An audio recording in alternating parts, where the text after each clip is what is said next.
사도신경으로 우리의 신앙을 고백하겠습니다. 나는 전능하신 아버지 하나님 천지의 창조주를 믿습니다.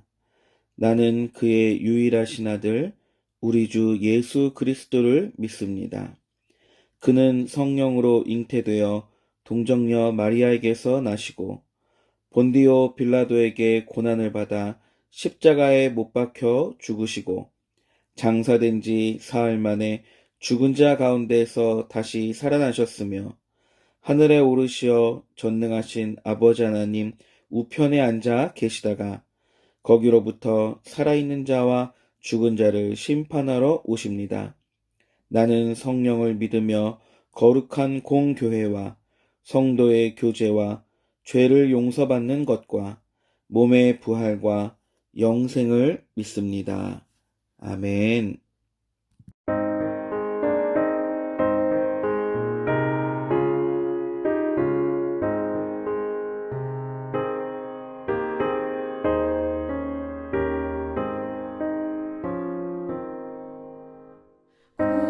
고통의 멍에 벗으려고 예수께로 나갑니다. 자유와 기쁨 베푸시는 주께로 갑니다.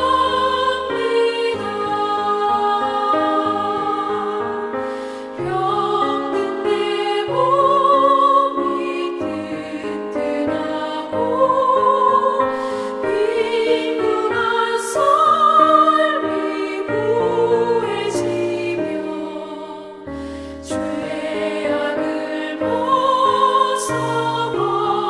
벗어버리려고 주께로 갑니다.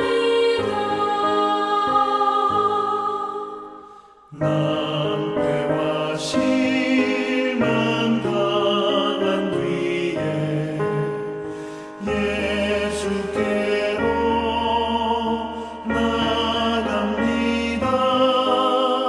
십자가 은혜 받으려고 주께로 갑니다.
제14장.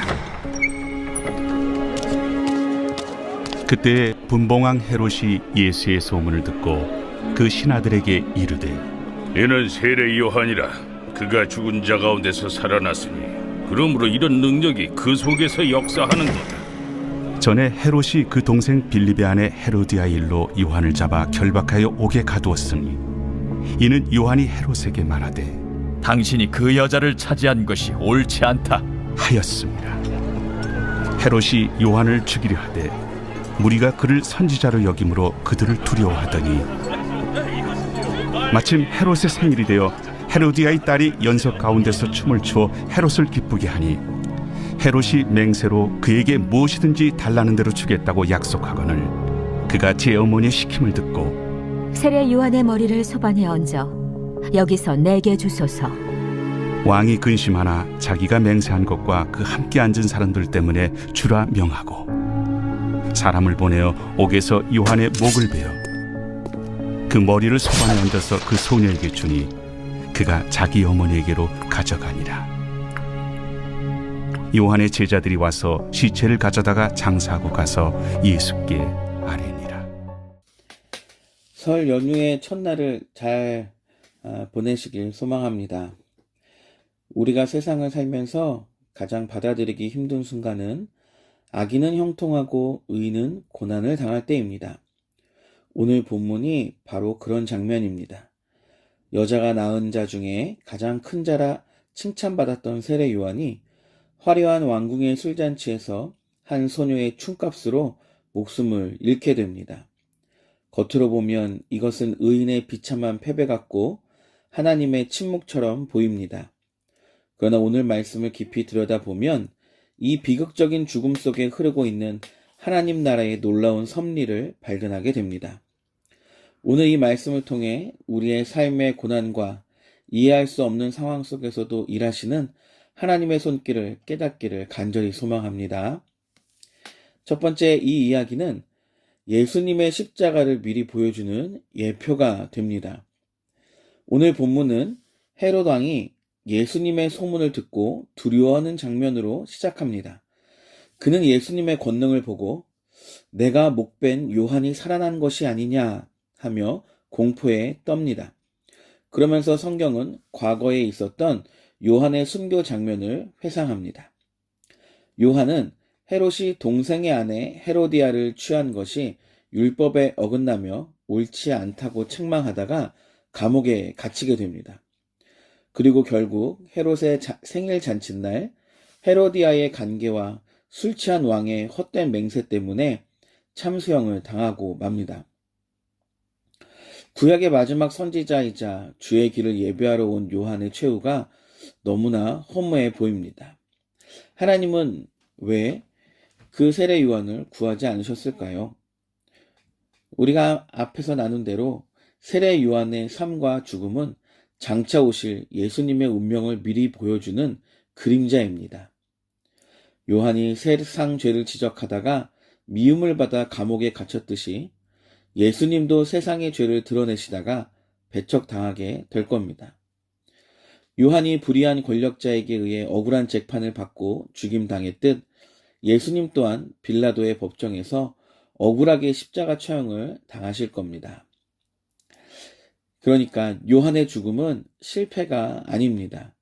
그는 태어날 때부터 주의 길을 예비하는 자로 부름을 받았습니다. 그는 자신의 죽음까지도 예수님이 가셔야 할 고난의 길을 예비한 것입니다. 요한이 무대에서 사라짐으로써 이제 온 인류의 참된 주인공이신 예수 그리스도의 십자가 사역이 본격적으로 시작됩니다. 때로는 우리 인생에도 열심히 주를 섬겼는데 힘든 일이 오거나 억울한 일을 당할 때 이해할 수 없기도 합니다. 그러나 우리가 이것을 기억하길 소망합니다. 요한의 허무해 보이는 죽음조차도 하나님의 구원 계획 속에 있었음을 믿으시기 바랍니다. 그 죽음이 헛되지 않고 예수님의 길을 열었듯이 우리의 남몰래 흘리는 눈물과 고난은 결코 헛되게 땅에 떨어지지 않을 줄로 믿습니다. 하나님은 그 모든 과정을 통해 우리 안에 계신 예수 그리스도를 더욱 존귀하게 드러내실 줄로 믿습니다. 두 번째로, 세상 권력은 두려움에 매여 있으나 성도는 죽음 앞에서도 자유하다는 걸 보여줍니다. 오늘 본문에는 대조적인 두 인물이 나옵니다. 왕궁에 앉아있는 헤롯과 감옥에 갇힌 요한입니다. 겉보기에 승리자는 헤롯 같습니다. 그는 왕복을 입고 생일잔치를 벌이고 사람의 목숨을 좌지우지하는 권력을 가졌습니다. 그러나 오늘 본문은 그가 두려움의 노예였다고 고발합니다. 5절을 보면 그는 요한을 죽이고 싶었으나 민중이 두려워 죽이지 못했다고 기록합니다. 9절을 보면 요한은 죽이기 싫었으나 또 함께 앉은 사람들의 시선이 두려워 처형을 명령하게 됩니다. 심지어 요한을 죽인 뒤에는 죄책감에 시달려 예수님의 소문을 듣고도 요한이 살아났다며 벌벌 떨기도 합니다. 왕관을 썼으나 실상은 사람의 눈치와 죄의 공포에 갇힌 비겁한 노예와 다름이 없었습니다. 반면에 세례 요한을 보면 그는 차가운 감옥에 갇혔고 목이 베어지는 죽음을 맞이했습니다. 그러나 그는 비굴하지 않았습니다. 목숨을 구걸하기 위해 불의와 타협하지도 않았습니다. 그는 왕 앞에서도 당신이 죄를 지었습니다 라고 당당하게 말했습니다. 비록 육신은 죽임을 당했으나 그의 영혼은 그 누구보다도 자유했습니다. 우리는 무엇을 두려워하며 살고 있나요? 사람들의 평판일까요?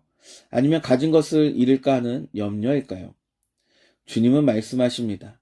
몸은 죽여도 영혼은 능히 죽이지 못하는 자들을 두려워하지 말고 오직 몸과 영혼을 능히 지옥에 멸하시는 자를 두려워하라.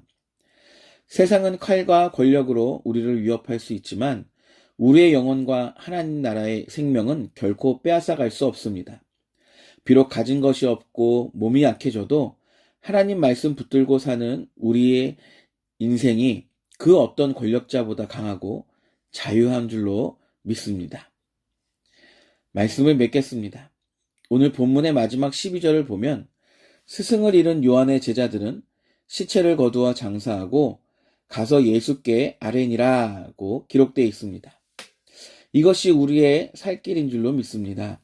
슬픔을 당했을 때, 이해할 수 없는 일들을 만났을 때 절망하여 흩어지지 않고 예수님께로 나아가야 될 줄로 믿습니다. 그리고 그 슬픈 소식을 들은 예수님은 그들을 데리고 빈들로 나가시고 또 훗날 오병이어의 기적을 베푸시며 생명의 떡을 먹여주십니다. 요한의 죽음은 끝이 아니고 더 큰 생명의 역사, 예수 그리스도의 십자가와 부활로 가는 통로였습니다. 세상은 요란하고 악인은 득세하는 것 같아도 역사의 주인공은 하나님이신 줄로 믿습니다.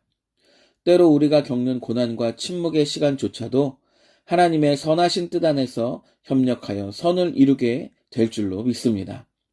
오늘 하루도 눈앞의 현실을 두려워하지 말고 오직 주님만 경외하며 담대하게 믿음의 길을 걸어가는 저와 여러분 되시길 예수님의 이름으로 축원합니다. 기도하겠습니다. 살아계신 하나님, 의로운 선지자 요한의 죽음을 보며 이 땅의 부조리와 우리의 고난을 생각하게 됩니다. 때로는 하나님의 침묵이 야속할 때가 있고 악인의 형통함이 부러울 때도 있었습니다. 그러나 오늘 말씀을 통해 고난조차도 구원을 이루시는 하나님의 섭니다라는 것을 깨닫게 하시니 감사합니다. 세상 권력을 가진 헤롯은 두려워 떨었으나 감옥 속의 요한은 담대했던 것처럼 우리도 세상이 감당할 수 없는 믿음의 사람들이 되게 하여 주옵소서. 슬픈 일을 만날 때 주님께 나아가 아뢰게 하시고 우리의 아픔을 생명으로 바꾸시는 주님의 위로를 경험하게 하여 주시옵소서. 설 연휴를 시작합니다. 설 연휴 기간 동안 안전하고 또 평안하게 보내게 하여 주시옵소서. 예수님의 이름으로 기도드립니다. 아멘. 하늘에 계신 우리 아버지, 아버지의 이름을 거룩하게 하시며 아버지의 나라가 오게 하시며 아버지의 뜻이 하늘에서와 같이 땅에서도 이루어지게 하소서. 오늘 우리에게 일용할 양식을 주시고 우리가 우리에게 잘못한 사람을 용서하여 준 것 같이 우리 죄를 용서하여 주시고 우리를 시험에 빠지지 않게 하시고 악에서 구하소서. 나라와 권능과 영광이 영원히 아버지의 것입니다. 아멘. 환우들과 군복무하는 자녀들과 또 멀리 떨어져 있는 자녀들을 위해서 또 기도해 주시고 또 멀리 또 주의 복음 전하는 선교사님들을 위해서 또 이 땅의 많은 목회자들을 위해 기도해 주시고 자유롭게 기도하시면 되겠습니다. 함께 기도하겠습니다.